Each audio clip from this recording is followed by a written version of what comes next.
हाँ मेरे सोन to be chartered accountants. तो गाइस, अगला 30 मिनट्स जो तुम लोग मेरे साथ डिस्कशन करने वाले हो, that is going to be the most important investment for your exams.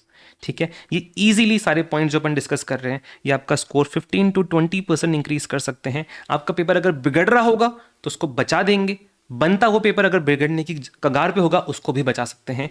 इतने इंपॉर्टेंट पॉइंट्स हैं ये। ठीक है, 4 बकेट्स में डिवाइड किया है। रीडिंग टाइम यूटिलाइजेशन, ठीक है, पेपर अटेम्प्टिंग, ठीक है, देन आपका before first paper and after every paper. ठीक है, बहुत इंपॉर्टेंट पॉइंट्स है गाइस। सो प्लीज़ इनको जल्दबाजी में सुनने की ज़रूरत नहीं है। आराम से पेशेंटली सुनना, समझने की कोशिश करना, एक एक चीज़ को स्पीड बढ़ा के मत देखना, आराम से देखना। कहीं भी कुछ कन्फ्यूजन हो मुझे कमेंट सेक्शन में पूछ सकते हो, टेलीग्राम में पूछ सकते हो, लेकिन प्लीज़ इनको बहुत क्लियरली समझने की कोशिश करना। ठीक है, एंड गाइस आगे बढ़ने से पहले आई होप आप लोगों ने वीडियो को लाइक तो कर ही दिया होगा। ठीक है, नहीं किया तो अभी कर दो। ठीक है, चलो गाइस स्टार्ट करते हैं। सबसे पहले अपना रीडिंग टाइम का यूटिलाइजेशन, कि इसमें हमें क्या करना होता है। देखो गाइस, सबसे पहले ना समझो, आपको जो रीडिंग टाइम मिलता है ना, इसको इसकी इंपॉर्टेंस बहुत ज़्यादा है। ये आपके पूरे पेपर का फ्लो डिसाइड करता है, फाउंडेशन डिसाइड करता है। ठीक है, इस रीडिंग टाइम को आपको यूज़ करना है खुद को स्ट्रेस फ्री करने के लिए, खुद का कॉन्फिडेंस बढ़ाने के लिए। ठीक है, यहाँ पे आपको आइडेंटिफाई करने हैं वो क्वेश्चंस जो आप स्टार्ट पेपर के सबसे स्टार्टिंग में डिसाइड अटेम्प्ट करने वाले हो। ठीक है, आपके क्वेश्चंस अटेम्प्ट करने का जो सीक्वेंस होगा वो आप इस रीडिंग टाइम के अंदर डिसाइड करोगे। ठीक है, कैसे डिसाइड करोगे गाइस? देखो, सबसे पहले फर्स्ट 3 रीडिंग लेनी है आपको, क्वेश्चन पेपर की, पूरे पेपर की 3 रीडिंग लेनी है। फर्स्ट रीड में आप क्या करोगे, सारे पेपर को एक बार स्किम थ्रू करो, मतलब ग्लांस कर लो सारे क्वेश्चंस की तरफ कि कौन कौन सा क्वेश्चन आया, कौन कौन से टॉपिक में से आया है। ठीक है, बस इतना देखना है, कोई एकदम डिटेल में पढ़ने की जरूरत नहीं, बस पन्ने पलटो, क्वेश्चंस देख लो कौन कौन सा है। ठीक है, ये हो गया कि फर्स्ट रीडिंग। ठीक है, सिर्फ डिस्क्रिप्टिव पोर्शन। ठीक है, देन उसके बाद आप सेकंड रीड लोगे। सेकंड रीड में आप क्या करोगे, जो जो क्वेश्चन आपने देखे हैं अभी सारे, उनको एक एक को थोड़ा ज़्यादा डेप्थ में पढ़ोगे कि कौन कौन सा एडजस्टमेंट आया है, क्या क्या पॉइंट पूछा गया है। ठीक है, थोड़ा डेप्थ में पढ़ोगे, एकदम डिटेल में भी नहीं, एक एक क्वेश्चन को थोड़ा थोड़ा डेप्थ में पढ़ने की कोशिश करोगे, थोड़ा समझने की कोशिश करोगे कौन कौन से एडजस्टमेंट्स आए। ठीक है, एंड यहाँ पे चलते चलते आपको क्या करना है, आपको सारे क्वेश्चंस को 3 बकेट्स के अंदर क्लासीफाई करते हुए चलना है, आपकी कॉन्फिडेंस लेवल के बेसिस के ऊपर। एक होता है सबसे पहला श्योर कैटेगरी, देन आपकी होल्ड कैटेगरी, देन आपकी स्किप कैटेगरी। समझ के होगे नाम पढ़ते ही, श्योर मतलब इसमें बहुत कॉन्फिडेंट हो, होल्ड मतलब देख लेंगे। ठीक है, इसके मतलब ना बाबा ना, ना नहीं, ये तो नहीं हो पाएगा। ठीक है, ठीक है, मूड खराब कर दिया। ठीक है, वो स्किप। ठीक है, यहीं पे क्लासीफाई कर देना। उसके बाद आप क्या करोगे, थर्ड रीड लोगे। थर्ड रीड में को क्या करना है, जो क्वेश्चन का आपने श्योर बकेट में डिवाइड डाला था, ठीक है, उनको अभी और अच्छे से पढ़ना है। ठीक है, समझना है इनके अंदर क्या क्या रिक्वायरमेंट है, क्या क्या पूछ रहा है। ठीक है, एंड इन्हीं श्योर क्वेश्चंस में से आपको रैंकिंग देते हुए चलनी है, आपको आइडेंटिफाई करने हैं पहले 2-3 क्वेश्चन जो आप अटेम्प्ट करने वाले हो। ठीक है, उन क्वेश्चन के आगे लिख देना कि फर्स्ट नंबर पे मैं ये करूंगा, सेकंड नंबर पे मैं ये वाला अटेम्प्ट करूंगा। उन क्वेश्चंस के आगे आपको नंबर डालते हुए चलना है। ठीक है, कैसे डिसाइड करोगे फर्स्ट पे कौन सा होना चाहिए? गाइस देखो, फर्स्ट नंबर पे वो वाला क्वेश्चन होना चाहिए जिसको सबसे कम टाइम लगेगा आपके हिसाब से, सबसे ज्यादा कॉन्फिडेंट हो आप उसके अंदर, एंड ज्यादा मार्क्स लाके देगा आपको। ठीक है, वो क्वेश्चन आपका फर्स्ट में होना चाहिए। ऐसा हम क्यों कर रहे हैं? ऐसा हम इसलिए कर रहे हैं गाइस, क्योंकि स्टार्टिंग के अंदर पेपर के अंदर हम थोड़े स्ट्रेस में होते हैं। ठीक है, हमारी खुद की जिम्मेदारी है खुद को स्ट्रेस से निकालने की, खुद का कॉन्फिडेंस बढ़ाने की। कोई और आके नहीं करने वाला वो चीज़। ठीक है, तुम्हें ही करना है। इसलिए स्टार्टिंग में वो क्वेश्चन करेंगे उनको लेके कॉन्फिडेंट हैं, जल्दी हो जाएंगे, मार्क्स ज़्यादा मिल जाएंगे। जैसे जैसे ये होता जाएगा, ऐसे ये क्वेश्चन आपका कॉन्फिडेंस बढ़ा देंगे, उसके बाद आप डिफिकल्ट क्वेश्चन को टैकल करने की भी हिम्मत में आ जाओगे, कॉन्फिडेंस में आ जाओगे। ठीक है, तो पहले छोटे चीज़ों से लड़ेंगे, छोटे आदमियों से लड़ेंगे, फिर बड़े लोगों से लड़ेंगे। ठीक है, बस वो सीन है। तो ये जैसे आपने कर लिया ना 3 रीडिंग, आपको सीक्वेंस मिल जाएगा। उसके बाद में जो आपने फर्स्ट क्वेश्चन में आइडेंटिफाई किया रहेगा, उसको थोड़ा और अच्छे से पढ़ने की तैयारी कर लेना, और अच्छे से पढ़ लेना कि अच्छा इसको मैं कैसे कैसे अटेम्प्ट करूंगा, उसकी प्लानिंग कर लेना। ठीक है, तो रीडिंग टाइम आपका कॉन्फिडेंस बढ़ाएगा, आपका स्ट्रेस निकालेगा। बहुत ज़्यादा इंपॉर्टेंट है रीडिंग टाइम को यूटिलाइज करना। प्लीज़ इसको हल्के में मत लेना। ठीक है, हर एक क्वेश्चन को डेप्थ में पढ़ने की जरूरत नहीं है, एकदम एकदम एक एक क्वेश्चन को एकदम डेप्थ में पढ़ूंगा नहीं। ठीक है, सबसे ज्यादा डेप्थ में वो क्वेश्चन पढ़ेंगे जिनको अपन ने श्योर आइडेंटिफाई किया है। ठीक है, समझ के वो थर्ड रीड के अंदर अपन एकदम जो डेप्थ में रीडिंग करने वाले वो श्योर क्वेश्चन ही करेंगे। ठीक है, अच्छा, रीडिंग टाइम अगर ज्यादा ले रहा है, अगर ज्यादा टाइम लग रहा है रीडिंग टाइम के अंदर, चलता है 15 का 20 मिनट हो जाए चलेगा, 20 का 25 हो जाए चलता है। पैनिक करने की जरूरत नहीं है, पैनिक करने की जरूरत नहीं है। रिमेंबर, ये जो आपका रीडिंग टाइम है ना, ये आपका फाउंडेशन है पूरे पेपर का। अगर यहां आपने गलती करी जल्दबाजी के अंदर, पहला क्वेश्चन अगर आपने आइडेंटिफाई गलत कर लिया और उसको करते करते पूरा गलत हो गया, 10 मिनट लग गए, फिर कट करके अगले क्वेश्चन पे जा रहे हो, कैन यू इमेजिन कि आपके ऊपर कितना स्ट्रेस आ जाएगा इस हरकत की वजह से? इसलिए रीडिंग टाइम को यूटिलाइज करना है बहुत प्रॉपरली। ठीक है, first question should give you confidence, not रूइन it. ठीक है, चलो, तो रीडिंग टाइम चलता है। मेरा भाई डीटी का पेपर में 25 मिनट लग गया था मुझे रीडिंग टाइम के अंदर, चलता, फिर भी उसके बाद इतने अच्छे मार्क्स आए हैं मेरे। ठीक है, सो डोंट वरी, चलता है। ठीक है, 2 बजे आपको एमसीक्यूज का पेपर मिल जाएगा। ठीक है, ठीक है, एंड आपको कॉपी मिल जाएगी अटेम्प्ट करने के लिए, स्टार्ट करने के लिए, आंसर राइटिंग करने के लिए। ठीक है, तो अगर आपके रीडिंग टाइम खिंच गया है, ठीक है, 2-5 तक चला गया है, चलता है, कोई इशू नहीं है, लेकिन एमसीक्यूज को खोलने की जरूरत नहीं है।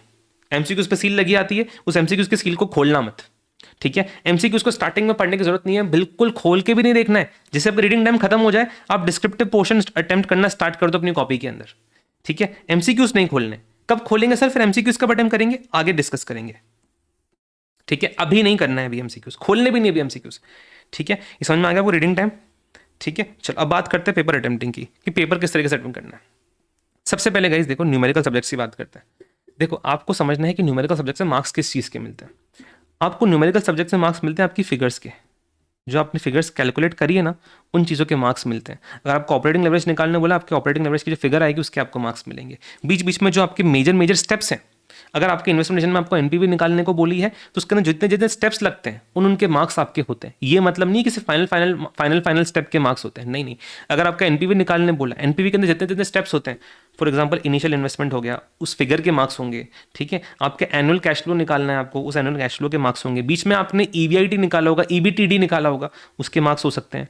ठीक है, तो बीच बीच में जो इंपॉर्टेंट स्टेप्स होते हैं ना, उनके मार्क्स होते हैं, एंड देन फाइनल आंसर के भी मार्क्स होते हैं। ठीक है, मेरा कहने का मतलब यह है कि मार्क्स सिर्फ करेक्ट फिगर्स के होते हैं, एंड वो फिगर्स क्लियरली प्रेजेंटेबल होने चाहिए, क्लियरली प्रेजेंटेड होने चाहिए, मालूम पड़ना चाहिए कि आपका कौन सा स्टेप कहाँ पे हो रहा है। ठीक है, एकदम घौच पौच नहीं लगना चाहिए आपका आंसर कि कहाँ पहला इनिशियल इन्वेस्टमेंट का एक आइटम ऊपर है, एक नीचे जा रहा है, ऐसे घौच पौच नहीं होनी चाहिए भाई। मालूम पड़ना चाहिए कौन सा स्टेप कहाँ परफॉर्म हो रहा है, किसकी वैल्यू कहाँ पे है। ठीक है, आपको मार्क्स मिलते हैं फिगर्स के। आपको आपके फॉर्मूलाज के मार्क्स नहीं मिलते। आपने जो टेबल को सुंदर सुंदर बना के बहुत ही प्यारा बनाया है, उसके मार्क्स आपको नहीं मिलने वाले हैं। आपने जो सजा सजा के टेबलें बनाई हैं, आपने इनकम स्टेटमेंट के अंदर कि जितने आइटम्स लिखे हैं यहाँ पे, आपने यहाँ पे सेल्स लिखी है, देन आपने माइनस वेरिएबल कॉस्ट को एकदम खोल खोल के लिखा है, वेरिएबल कॉस्ट, देन आपने यहाँ पे नीचे कॉन्ट्रीब्यूशन को एकदम बड़ा बड़ा करके लिखा है, कॉन्ट्रीब्यूशन। ये जितने भी आपने यहाँ पे सुंदरता के साथ में आपने यहाँ पे डिस्क्रिप्शन बनाया ना, इसके कोई मार्क्स नहीं है। तो इनके ऊपर टाइम वेस्ट करने की जरूरत नहीं है। जो यहाँ पे फिगर्स लिख रहे हो ना, उनको ढंग से लिखना है, उन पे फोकस होना चाहिए। ठीक है, इन पे फोकस होना चाहिए, इनको क्लियरली लिखना है एकदम। ठीक है, मालूम पड़े कि क्या फिगर लिख रहे हो, इनको ढंग से लिखना है। ठीक है, माइनस में है तो ब्रैकेट लगा देना आगे। ठीक है, इनको सुंदर सुंदर लिखने की जरूरत नहीं है, इतना खोल खोल के लिखने की जरूरत नहीं है। जल्दी जल्दी लिख सकते हो कि यहाँ पे सेल्स लिख दिया, माइनस वेरिएबल कॉस्ट की जगह वीसी लिख दिया, यहाँ पे कंट्रीब्यूशन को सीओएनटी लिख दिया, फिक्स कॉस्ट को माइनस एफसी लिख दिया, देन उसके बाद earnings before interest and tax पूरा पूरा लिखने की जरूरत नहीं है। ईवीआईटी लिख के खत्म करो। अच्छा, ये माइनस नहीं है यहाँ पे, ईवीआईटी लिख के खत्म करो। इंटरेस्ट पूरा पूरा लिखने की जरूरत नहीं है, इंटरेस्ट खत्म, इतना ही बस, इतना ही। कोई मार्क्स नहीं है इसके यार, क्यों इसके बेटा टाइम वेस्ट कर रहे हो।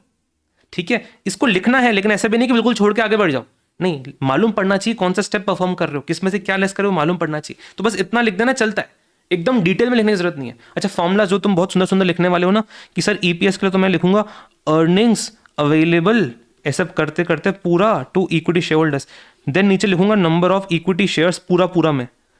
भाई ये लिखने में तुम्हारा 1 मिनट गया है, कोई मार्क्स नहीं है इसके। ठीक है, शॉर्ट में लिख के आगे बढ़ जाओ। शॉर्ट में क्लास में बताया था बहुत डिटेल, फिर से बता रहा हूँ। शॉर्ट में लिखो earnings available to equity shares को अपन ई टेस्ट लिखते हैं, नीचे लिख देना नंबर ऑफ शेयर्स, खत्म, इतना लिख देना। आगे वैल्यूज डालना, इस वैल्यू के मार्क्स होंगे, देन आप ईपीएस कैलकुलेट कर लेना, इस ईपीएस के मोस्ट लाइकली आपके पूरे पूरे मार्क्स होंगे। तो इसके मार्क्स नहीं है जो आपने पे फॉर्मुला चिपकाया डिटेल में, कोई मार्क्स नहीं है। शॉर्ट में लिख के आगे बढ़ जाओ, समझ गया। ठीक है, कोई ऐसा भी नहीं कि बिल्कुल लिख ही नहीं रहे हो, बिल्कुल भी लिख ही नहीं रहे हो, सीधे सीधे वैल्यू चिपका दी और नीचे लिख दिया और नीचे ईपीएस का नंबर निकाल दिया। बस एक बार के लिए बस लिख देना, इतना जरूर लिख देना कि ई टैच अपॉन नंबर ऑफ शेयर्स किया है। बस थोड़ा प्रेजेंटेबल भी लगना चाहिए ना, मालूम पड़ना चाहिए ना सामने वाले को कि क्या तुमने क्या वर्किंग करी है, हिंट तो मिले इसको। लेकिन इतना खोलने की जरूरत नहीं है। अब कुछ बच्चे होते हैं एक एक स्टेप को बहुत सुंदरता के साथ में लिखते हैं, जैसे कि बाद में खुद ही पढ़ने वाले हैं शायद उसको। ठीक है, ऐसा नहीं करना है भाई। रॉ मटेरियल कंज्यूम्ड पूरा पूरा खोल खोल के लिखोगे, कोई ठीक है ना, आरएम कंज्यूम लिखो ना, खत्म। ठीक है, फिनिश गुड स्टॉक पूरा पूरा लिखोगे, एफजी स्टॉक, खत्म, इतना ही बस, पूरे मार्क्स है इतने में। ठीक है, इतना इतना लिखो, मार्क्स है तुम्हारे, फिगर्स क्या, उस पर ध्यान दो। ठीक है, चलो देन उसके बाद में आपको एक एक माइक्रो स्टेप लिखने की जरूरत नहीं है। ठीक है, फॉर एग्जाम्पल आपने निकालना है P0 की value, D0 into 1 + G upon P0 + G। ठीक है, अगले स्टेप में आप क्या करोगे, D0 की वैल्यू डालोगे, G की वैल्यू डालोगे, अपन P0 की वैल्यू डालोगे, G की वैल्यू डालोगे। ठीक है, अगले स्टेप के अंदर फाइनल नंबर लिख सकते हो आंसर का, पूरे मार्क्स हैं, कुछ नहीं मार्क्स कटने वाले। यहां पे तुमने वैल्यूज लिखी, ठीक है, यहां पे तुमने आंसर निकाल दिया डायरेक्टली, मार्क्स हैं, पूरे पूरे मार्क्स हैं। ठीक है, एक एक माइक्रो स्टेप मत लिखना कि सर मैंने यहाँ पे ना d0 इंटू वन प्लस जी किया है, अब पहले मैं d1 निकाल के दिखाऊंगा, ठीक है, देन मैं नीचे p0 करूंगा, देन मैं यहाँ पे g वापस से लिख दूंगा, देन मैं क्या करूंगा, मैं d1 अपॉन p0 सॉल्व करूंगा, देन फिर मैं g की वैल्यू यहाँ पे लिख दूंगा, फिर उसके अगले स्टेप में जाके मैं फाइनल आंसर निकाल के लेके आऊंगा। नहीं भाई, इतना ही, इतना एक एक माइक्रो स्टेप दिखाने की जरूरत नहीं है। ठीक है, एक बार के लिए safely d0 into one plus G जो था उसको d1 उसके थ्रू d1 की वैल्यू निकाल के दिखा दो, बस उतना चलता है।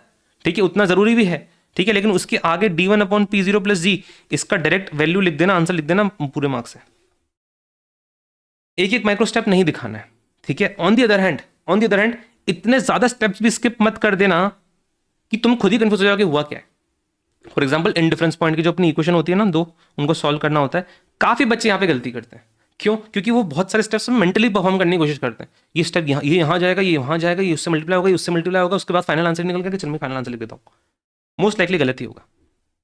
ठीक है, इतने स्टेप्स ही मेंटली परफॉर्म मत करना, उतने ही करना जितने तुम मेंटली अच्छे से कर सकते हो। उससे ज्यादा अपनी गति को, अपनी कैपेसिटी को ज्यादा बढ़ाने की कोशिश मत करना एग्जाम्स के अंदर, तुम ऑलरेडी स्ट्रेस में हो। ठीक है, तो उतने स्टेप स्किप करो जितने तुम कंफर्टेबली कर सकते हो। ज्यादा होशियार नहीं बनना अपने एग्जाम में ना, मार्क्स कट जाएंगे वरना। ठीक है, चलो प्रॉपर फॉर्मेट्स, नरेशन एकदम सुंदरता के साथ में लिखूंगा, जर्नल एंट्री के नीचे नीचे कोई मार्क्स नहीं है।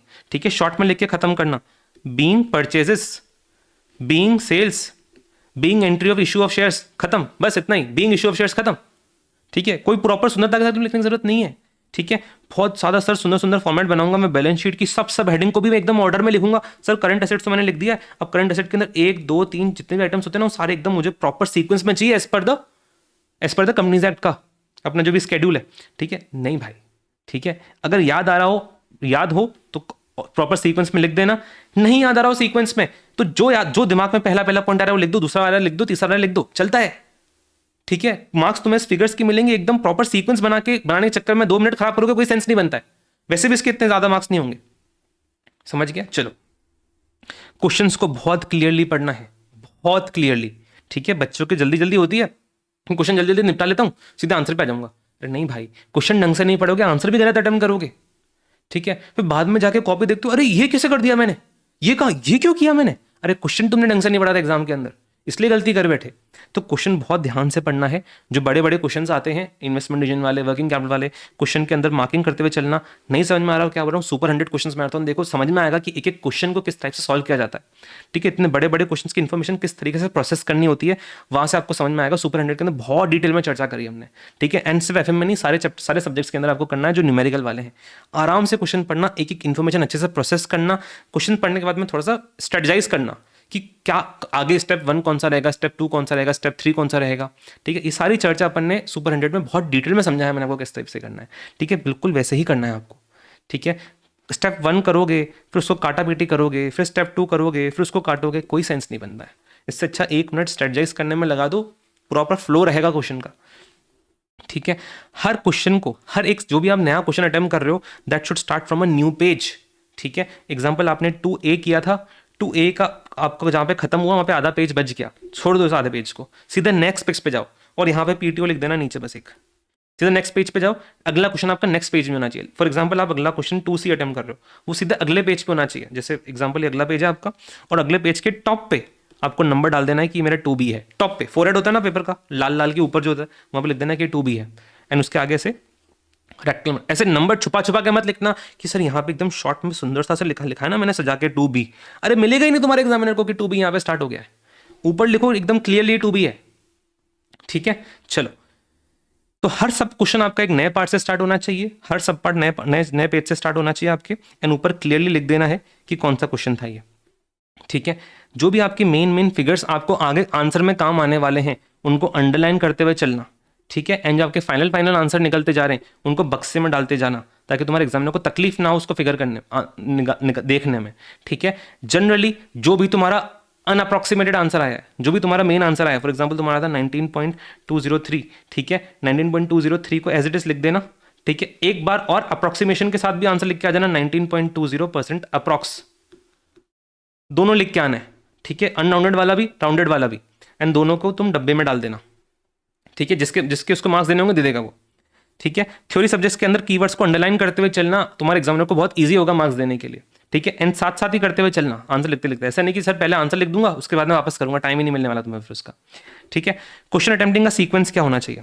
ठीक है, मैं तुम्हें आइडियल केस बता रहा हूँ। आइडियल केस क्या होता है, जरूरी नहीं तुम्हें आइडियल केस सबको फॉलो करना है, किसको फॉलो करना है किसको नहीं वो भी बताऊंगा आपको। जनरली रिकमेंडेड क्या होता है कि सारे क्वेश्चन के सब पार्ट्स आपके एक साथ होने चाहिए। फॉर एग्जाम्पल अगर आपने टू का कोई सब पार्ट अटेम्प्ट करा है तो 2A, देन उसके बाद 2B दिखना चाहिए आपकी कॉपी के अंदर, देन 2C दिखना चाहिए आपकी कॉपी के अंदर।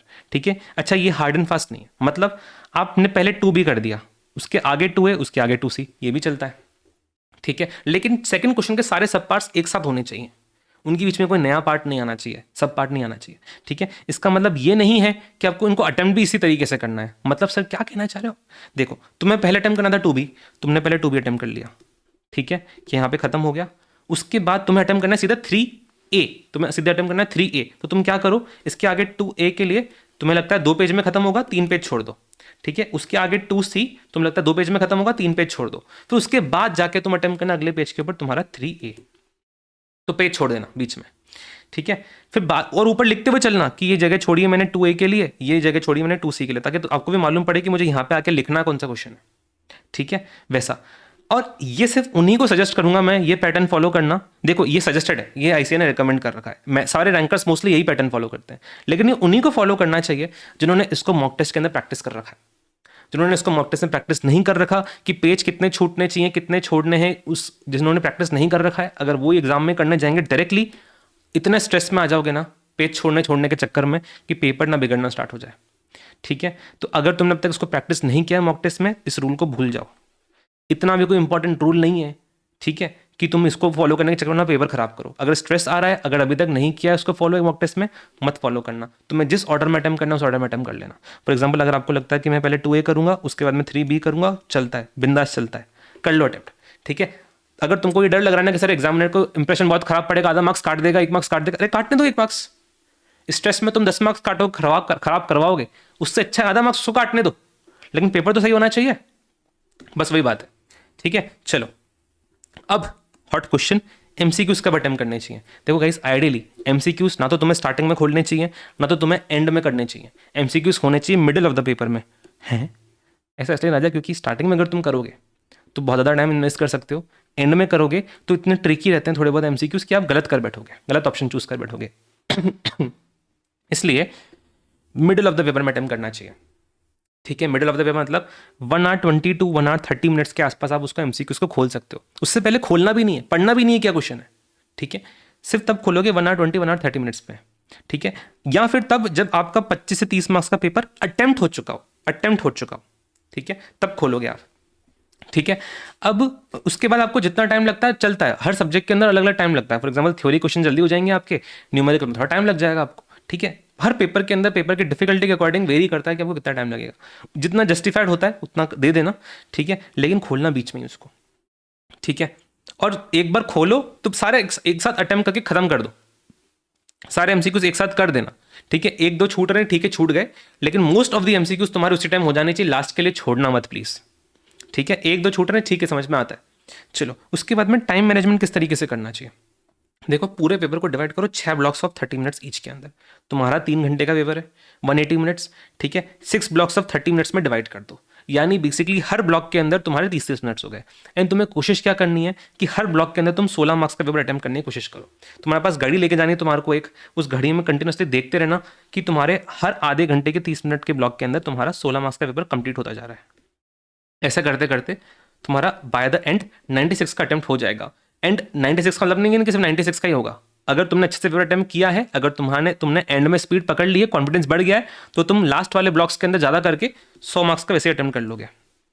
ठीक है, ठीक है, तो बस वही चीज़ है, अपन करेंगे 16-16 मार्क्स का ब्लॉक। 100 मार्क्स का कभी टारगेट लेके नहीं जाना चाहिए एग्जाम के अंदर।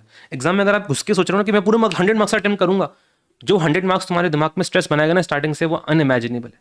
ठीक है, स्टार्टिंग से सोच के मत जाओ कि मुझे पूरा करना है। भाई मैंने फाइनल लेवल पे एक भी पेपर 100 मार्क्स का अटेम्प्ट नहीं किया है। ठीक है, मेरे most of the paper 90 to 96 गए हैं। फिर भी AR10 आया ना। ठीक है, आया ना AR10। ठीक है, क्यों आया? क्योंकि एक्यूरेसी बहुत अच्छी थी, स्ट्रेस कम रहता था पेपर के अंदर। अगर मैं 100 मार्क्स का स्ट्रेस रखता ना तो शायद मेरी एक्यूरेसी खराब हो जाती। एंड वैसे भी 4-5 मार्क्स का क्वेश्चन तो ऐसा आता ही है जो नहीं आता यार, उसमें तुक्के ही मारना है वैसे भी अपने को, तो काहे को स्ट्रेस लेके बैठे उसका। हो जाएगा वो, ठीक है। अब जो मैंने बोला कि 16 मार्क्स का हर पेपर के अंदर, हर ब्लॉक के अंदर अटेम्प्ट करना है, इसका मतलब ये नहीं कि स्टार्टिंग से 16 मार्क्स का अटेम्प्ट होता चलेगा। मैंने क्या बोला, स्टार्टिंग में अपन थोड़ा स्ट्रेस में होते हैं, अपने को थोड़ा खुद को तसल्ली देना है, खुद का कॉन्फिडेंस बढ़ाना है, खुद का स्ट्रेस रिलैक्स करना है अपने को। तो स्टार्टिंग के अंदर थोड़ा थोड़ा धीरे चलेंगे, चलता है, चलता है। अभी अपन थोड़े छोटे, मतलब सोचो ना, अपन अभी छोटे लोगों से लड़ रहे हैं, अभी अपन थोड़ा कॉन्फिडेंस बढ़ा रहे हैं, फिर धीरे धीरे करते करते अपन मारियो की तरह एकदम बड़े हो जाएंगे, फिर उसके बाद अपन बड़े लोगों से लड़ेंगे, ठीक है। तो स्टार्टिंग में आप जब थोड़े डरे हुए हो, चलता है कि पहले पार्ट के अंदर, पहले ब्लॉक के अंदर आपने 12 मार्क्स के अटेम्प्ट किया, यार किसी किसी के अंदर ज़्यादा पेपर डिफिकल्ट है तो 10 मार्क्स का भी अटेम्प्ट हो सकता है पहले ब्लॉक के अंदर, ठीक है, चलता है, चलेगा, कोई इशू नहीं है, ठीक है। लेकिन और उसके अगले ब्लॉक में थोड़ा और बढ़ जाएगा, वो 10 से 14 हो जाएगा। उसके अगले ब्लॉक में आप एमसीक्यूज उठा लोगे, ठीक है, एमसीक्यूज उठा लोगे। एमसीक्यूज तो आधे 30 मिनट के अंदर आपके और ज़्यादा अटेम्प्ट हो जाएंगे। 30 मिनट के अंदर एमसीक्यूज 30 के 30 हो सकते हैं, तो एक ही ब्लॉक में हमने 30 मार्क्स ऐसे ही निपटा लिए। तो चलता है, स्टार्टिंग के फर्स्ट ब्लॉक में आपका 10 हो गया, उसके बाद में आपका 14 हो गया, फिर आपने सीधे एमसीक्यू उठा लिया, उसमें 30 हो गया सीधे सीधे 30 मिनट के अंदर, ठीक है। उसके अगले ब्लॉक में आप 16 मिनट के अंदर और अच्छे से कर लोगे, 20 का कर लिया। तो ऐसे चलता है, ठीक है। बस कोशिश करनी है कि हर आधे घंटे के अंदर आप चेक करते हुए चलो कि पहला आधा घंटा हो गया 16 मार्क्स, उसके बाद दूसरा आधे घंटे तक 32 हो जाना चाहिए, तीसरे आधे घंटे तक 48 हो जाना चाहिए, देन अपना 64 हो जाना चाहिए। ऐसे क्यूमुलेटिव लेते हुए चलो टारगेट अपना, ठीक है। बस इतना ही बोलना चाह रहा हूँ मैं, इसको एकदम हार्ड एंड फास्ट लेने की जरूरत नहीं है। रेंज भी लिख दिया, 10 से 20 मार्क्स का रेंज रहता है जनरली हर आधे घंटे के अंदर, ठीक है। स्ट्रेस किस तरीके से मैनेज करना है, बहुत ज़्यादा इंपॉर्टेंट, स्ट्रेस मैनेजमेंट और ये what if nothing works in nothing is working in tough paper, ये दोनों साथ में डिस्कस करेंगे 1 पॉइंट्स, ठीक है। देखो गाइस, पेपर के अंदर स्ट्रेस होना बहुत लाजमी सी बात है, ठीक है। पेपर में कभी भी ऐसा हो जाए कि कोई क्वेश्चन नहीं बन रहा है, कोई एडजस्टमेंट नहीं समझ में आ रहा है, पेपर में लग रहा है कि यार जो प्लानिंग करी थी सबकी सब खराब हो रही है, मुझे तो लग रहा है मैं फेल ना हो जाऊँ उस पेपर के अंदर, ऐसा होगा, मेरे साथ भी हुआ है, सबके साथ होता है, ठीक है।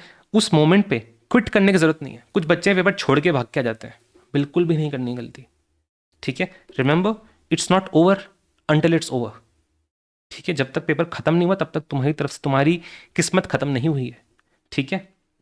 तुम किसी भी पोजीशन से पेपर को टर्न अराउंड कर सकते हो, ठीक है। ऐसे पोजीशन में सबसे पहले क्या करना है, सब कुछ छोड़ दो, बंद कर दो पेपर, हाथ पे हाथ रख के बैठ जाओ, आंख बंद करो, डीप ब्रेथ लो, डीप ब्रेथ लो 20-30 सेकंड के लिए, 1 मिनट का ब्रेक लो, सोचो क्या कर सकते हो, क्या मुझे अपनी अप्रोच चेंज करने की जरूरत है, क्या जो मैंने प्लानिंग करी थी वो क्या वो गलत हो रही है, वो ऐसा कौन सा पार्ट है, कौन सा क्वेश्चन है जिसमें जल्दी मार्क्स मिल जाएंगे, गलती होने के चांसेस भी कम होंगे एंड एक्यूरेसी भी बहुत ज़्यादा बेटर रहेगी उसके अंदर, जल्दी भी मिल जाएंगे मार्क्स। जैसे मेरे साथ डीटी के अंदर हुआ था, सी फाइनल डीटी के अंदर सबसे टफ पेपर जो मैंने अटेम्प्ट किया सी फाइनल डीटी था मेरा, ठीक है। वहाँ पे मेरी जो स्टार्टिंग की पूरी प्लानिंग थी खराब हो गई थी, क्यों, जो जो क्वेश्चन चूज करे थे स्टार्टिंग में पहले 3, वो तीनों के तीनों ने धोखा दे दिया, उनके अंदर इतने हिडन न्यूएंसेस, हिडन पॉइंट्स है जो पहले पहले पकड़ में ही नहीं आए। तो फिर अब समझा कि भाई ये तो वर्क नहीं कर रहा, इन सबको छोड़ो, पहले थ्योरी क्वेश्चन उठाते हैं अपन, क्योंकि थ्योरी क्वेश्चन में जल्दी मार्क्स मिल जाएंगे, गलतियां भी कम होंगी एंड कॉन्फिडेंस भी बढ़ जाएगा। तो पहले थ्योरी क्वेश्चन उठाया, जो मैं शायद एक लास्ट के लिए छोड़ के बैठा था, अप्रोच ही चेंज कर दी एकदम मेरी। उसके बाद मैंने क्या किया, मैंने छोटे छोटे माइक्रो पार्ट्स ढूंढे कि अच्छा ये वाला क्वेश्चन भले से मुझे पूरा नहीं आता, लेकिन इसका ये फर्स्ट वाला पॉइंट मुझे आता है, इसका ये एक स्टेप, ये 2 स्टेप मैं सही से कर सकता हूँ, उसमें मुझे 8 में से एटलीस्ट 4 मार्क्स तो मिल जाएंगे उन 2 स्टेप्स के अंदर मुझे, चलो वही कर लेता हूँ मैं। तो बस आपको ढूंढना है कहां कहां से मार्क्स निकल सकते हैं, बस वो कोशिश करो, जैसे तैसे करके 40 जोड़ने की कोशिश करो, पास हो जाओ बस उसके अंदर, ठीक है। 40 हो जाएंगे तब कॉन्फिडेंस तुम्हें खुद मिल जाएगा कि उसके बाद तुम 60 तक अपने आप पहुंच जाओगे। एंड सी फाइनल डीटी के पेपर के अंदर जहां मैं सोचा था कि शायद फेल ना हो जाऊं, मैंने 71 स्कोर किया है, ठीक है, 71। एंड इतना पेपर डिफिकल्ट था कि सारे ऑल इंडिया रैंकर्स के जो टॉप के रैंकर्स हैं उन सबका भी 70s की लाइन में मार्क्स थे। तो भाई उस तरीके से आपको स्ट्रेस मैनेज करना होता है डिफिकल्ट पेपर के अंदर, आपको यही करना है, it's not over until it's over, ठीक है। अगर आपको लग रहा है फेल हो जाओगे तो पेपर के बाद सोचना, ठीक है। अगर तुम अभी खुद को फेल मान के बैठे तो शायद तुम फेल हो ही जाओगे, लेकिन अगर अभी तुमने अपनी हार नहीं मानी ना तो शायद तुम खुद थैंकफुल होगे बाद में निकल के कि मैंने हार नहीं मानी एंड इसी वजह से मैं पास हो गया। फेल होना होगा तो पेपर के बाद हो गया ना यार, एटलीस्ट इस 3 घंटे के पेपर में तो खुद को फेल मत मानो, कोशिश तो करो पास होने की, हो जाओगे, कैसे नहीं होगे, ठीक है। एंड तुम्हारे लिए टफ है ना, सबके लिए टफ है, अकेले तुम्हारे लिए नहीं है, तो डोंट गिव अप, ठीक है। चलो अब फर्स्ट पेपर से पहले क्या चीज़ें ध्यान रखनी है, देखो फर्स्ट पेपर से पहले हमारी को बहुत ज़्यादा ये चुल होती है कि पढ़ता जाऊंगा, ठीक है, बहुत सब कुछ पढ़ना है मुझे। उस चक्कर में अपन क्या करते हैं, अपनी नींद को डिले करते जाते हैं। 12 बजे का प्लान क्या था, 1 बजे करते जाएंगे, 2 बजे सोने की कोशिश करेंगे, मत करना प्लीज़, ये गलती मत करना। स्लीप डिले करने की कोई ज़रूरत बिल्कुल नहीं है, मत, सबसे बड़ी गलती हो सकती है, मैं भुगता हुआ हूँ भाई, बहुत खराब गलती है ये, क्योंकि फिर जितना ज़्यादा अपन डिले करते जाएंगे ना, जब तुम एग्जाम के पास आते जाओगे ना, उतना नींद आएगी ही नहीं तुमको, तुम सोने की कोशिश तो करो, स्ट्रेस के मारे नींद ही नहीं आएगी, ये करते करते मैं सुबह की 9 बजे तक अपनी नींद पुश कर चुका था। मैं पेपर से पहले की बात कर रहा हूँ, FR पहला पेपर फाइनल का, उससे पहले 9 बजे सोने का प्लान किया था, सोने गया, नींद ही नहीं आई, सत्यानाश हो गया पूरा, नींद ही नहीं आई बिल्कुल, एकदम स्लीप डिप्राइव्ड पेपर के अंदर गया हूँ, कॉफ़ी के शॉट्स लेके गया हूँ इतने स्ट्रांग वाले, ठीक है, कि बस किसी तरीके से पेपर में जगा रहूँ मैं, ठीक है। तो प्लीज़ स्लीप डिले मत करना, this can be very very very bad mistake ना। तो जिस टाइम के लिए स्लीप तुमने प्लान कर रखी उसी टाइम पे स्लीप ले लेना, बहुत प्रॉपर नींद स्लीप लेनी है फर्स्ट पेपर से पहले। एंड अगर तुम 6-7 घंटे सोते हो तो एटलीस्ट 9-10 घंटे स्पेयर निकाल के रखना अपनी नींद के लिए, अपने प्लान के अंदर। क्यों? क्योंकि नींद आने में टाइम लग जाएगा तुमको, इतना स्ट्रेस होगा पहले पेपर से पहले, ठीक है। तो अगर 9 घंटे की घंटे निकालोगे तब जाके शायद तुम्हें ढंग से 6-7 घंटे की नींद आएगी। तो प्लीज़ एक्स्ट्रा घंटे निकाल लेना, ठीक है। पेपर से पहले, पहले पेपर से पहले प्लीज़ 1 घंटा पहले पढ़ाई छोड़ देना।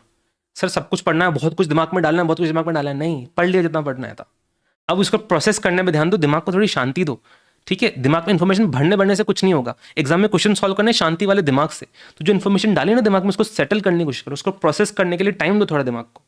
बार बार कंटिन्यूसली पढ़ते मत जाओ, 1 घंटे पहले छोड़ देना, कुछ मत देखना उसके बाद में, ठीक है। एटलीस्ट फर्स्ट पेपर के लिए इतना कर लो, ठीक है। एग्जाम हॉल के बाहर एग्जाम रिलेटेड डिस्कशन कुछ भी नहीं करना, ये मैं नहीं, शायद तुम्हें बहुत लोग बोलते आ रहे होंगे अभी तक, इस पेपर के लिए नहीं, शायद पहले पेपर्स के लिए भी बोला होगा तुम्हारा, 12th बोर्ड्स वगैरह सबके लिए बोला होगा, फिर भी है कि तुम मानोगे नहीं, ठीक है। एक बार मान के देख लो प्लीज़ इस बार, ठीक है। मत करना exam related discussion exam hall के बाहर, मत करना, ठीक है। जिसने जितना करना है कर लिया, अब कुछ नहीं हो सकता, कुछ नहीं हो सकता, तो प्लीज़ स्ट्रेस मत बढ़ाओ डिस्कशन करके, ठीक है। पेपर में घुसने से पहले जब तुम घर से निकल रहे हो, ठीक है, जब तुम घर से निकल रहे हो एटलीस्ट 10-15 मिनट के लिए थोड़ा मेडिटेट करके चल जाना, बहुत शांति मिलती है दिमाग को, ठीक है। थोड़ा सा ग्रेटिट्यूड शो कर लेना दिमाग में, ठीक है, मेडिटेट कर लेना, शांति मिलती है, पेपर को झेलने की शक्ति मिलती है, स्ट्रेस नहीं होता है, कम होता है, ठीक है। 10-15 मिनट कर लेना, ठीक है। जब तुम पेपर में घुस रहे हो प्लीज़ रिजल्ट के बारे में सोच के मत जाओ, ठीक है, प्लीज़ रिजल्ट के बारे में सोच के मत जाओ। अच्छा एक पॉइंट और था ना, मुझे कोई एक चीज़ और बतानी थी, हाँ, ये स्ट्रेस मैनेजमेंट के लिए देखो, अगर तुम पेपर को ये सोच के जा रहे हो ना कि बहुत ही तुम्हारा सिग्निफिकेंट माइलस्टोन है लाइफ का, कि अगर ये नहीं हुआ तो शायद लाइफ का कुछ हो ही नहीं पाएगा, ये तो बहुत बड़ा एग्जाम है यार, बहुत बड़ा एग्जाम है मेरे लिए, ये तो करना ही करना है, बस क्लियर होना ही चाहिए। अगर तुम इस माइंडसेट से जा रहे हो ना, तो यार पेपर अच्छा भी होगा ना तो भी तुम्हें स्ट्रेस हो जाएगा बहुत गंदा वाला। इतना सिग्निफिकेंट माइलस्टोन मत समझो पेपर को, उसको एक गेम की तरह समझो कि बस गेम ही तो है, गेम ही खेलने जा रहा हूँ यार, और मस्त खेल के आऊँगा गेम। जितना तुम खुद पेपर को गेम की तरह समझाओगे ना, खुद को बोलते रहोगे ना, अरे गेम ही तो यार, गेम ही तो यार, उतना तुम्हारा स्ट्रेस शांत हो जाएगा। सर ऐसा करने से गेम बंद थोड़ी जाएगा, हाँ, लेकिन उसको झेलने की शक्ति जरूर मिल जाएगी, ठीक है। जितना तुम अपने दिल को फुसला के रखोगे ना, बहला के रखोगे कि गेम ही तो है, उतना एक्चुअल में चीज़ वर्क करती है, स्ट्रेस हल्का हल्का लाइटन डाउन होता जाएगा। वो कहते हैं ना अपना रैंचो कि मन को फुसला के रखो, all is well, all is well, ठीक है। उससे सिचुएशन ठीक नहीं हो जाएगी, लेकिन उसको झेलने की शक्ति जरूर मिल जाएगी। बस वही तुमको भी करना है, तो गेम ही है यार, खेल लेंगे, गेम खेलना है बस, ठीक है। चलो,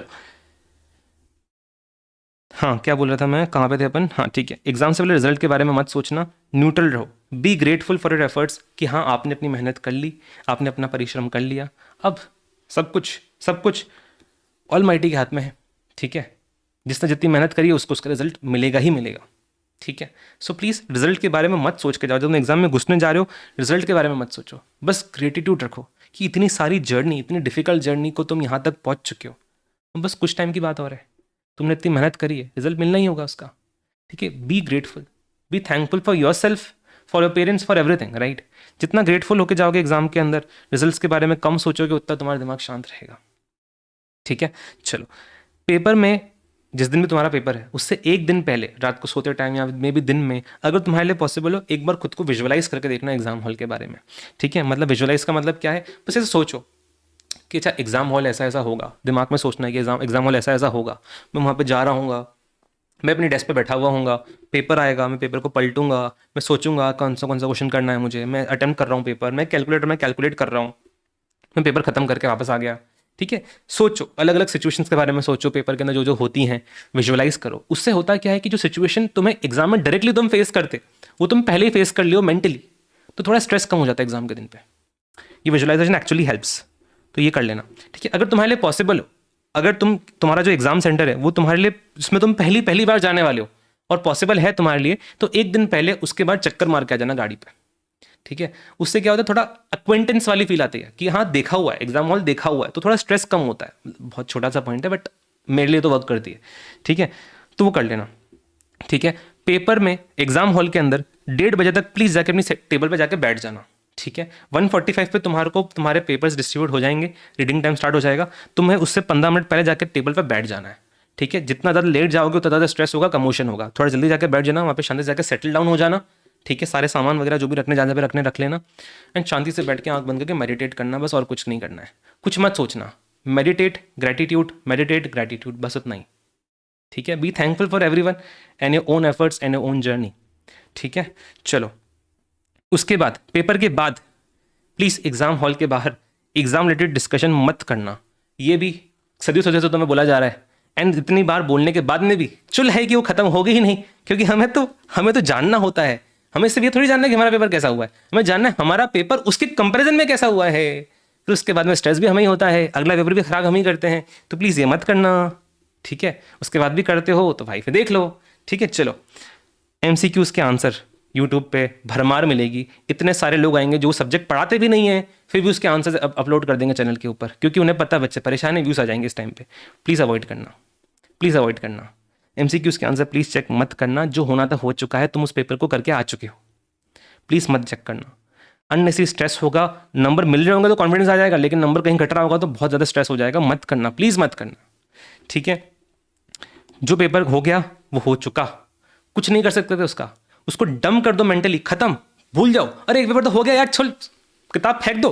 ठीक है, फाइनल पे नहीं भाई, तुम्हारा IBS भी करना, IBS भी देखना है। ठीक है, किताब को साइड में किसी कोने में फेंक दो।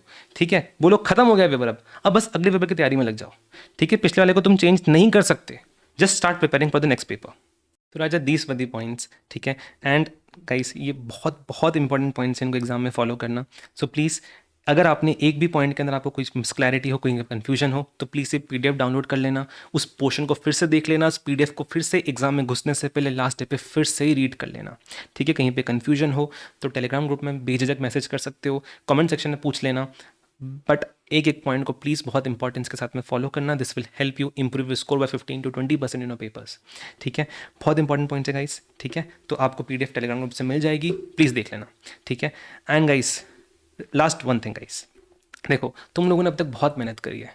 ठीक है, काफ़ी टाइम से तुम्हारी जर्नी चलती आ रही है, तुम लोगों ने पूरी मेहनत कर ली है। ठीक है, अब टाइम है कि वो एफर्ट्स, वो जर्नी तुम्हें पे ऑफ करना स्टार्ट करेगी। ठीक है, be thankful for what ever effort you have done so far. I know तुम लोगों को स्ट्रेस होगा कि सर ये भी बचाओ, ये भी बचाओ, ये भी बचाओ, दिमाग में सारी चीज़ें याद आ रही होंगी कि सर और बेटर कर सकते थे, और बेटर कर सकते थे, रिग्रेट्स होंगे, लेकिन deep down you also know कि तुम लोगों ने पूरी जान लगा दी है इसके ऊपर। ठीक है, जितना भी होना था कहीं कहीं पे वेस्टेज हुआ होगा, कहीं पे कुछ ना कुछ इनएफिशिएंसी हुई होगी, बट उसको कॉम्पनसेट करने के लिए तुम लोगों ने एक्स्ट्रा एफर्ट्स दिया है। Be thankful to your own efforts, be thankful to your parents, be thankful for everyone जिसने अब तक शायद तुम्हें इस जर्नी में सपोर्ट दिया है। ठीक है, इट्स नाउ द टाइम कि उन सब के efforts will start reflecting, will start paying you of. So don't worry much, तुम्हारे एफर्ट्स तुमने दिए हैं एंड दे विल डेफिनेटली पे you of, they will definitely पे यू ऑफ। ठीक है, all the best guys, all the best everyone, and I'm sure you all are gonna rock in your exams. Thank you so much guys, take care, have a very good day. ठीक है, कहीं कुछ confusion हो, तकलीफ हो, बेझिझक message कर सकते हो। पसंद आया हो तो वीडियो को लाइक कर देना, कमेंट में मेंशन कर देना कि सर इस अटेम्प्ट में तो क्लियर करके ही रहेंगे। ठीक है, हेल्पफुल लगे हो पॉइंट्स तो उन लोगों तक पहुंचा देना जिनको और ये पॉइंट्स हेल्प कर सकते हैं, जिनको शायद अभी तक ये पॉइंट्स ना पता हो। ठीक है, thank you so much guys, take care, have a good day, bye bye.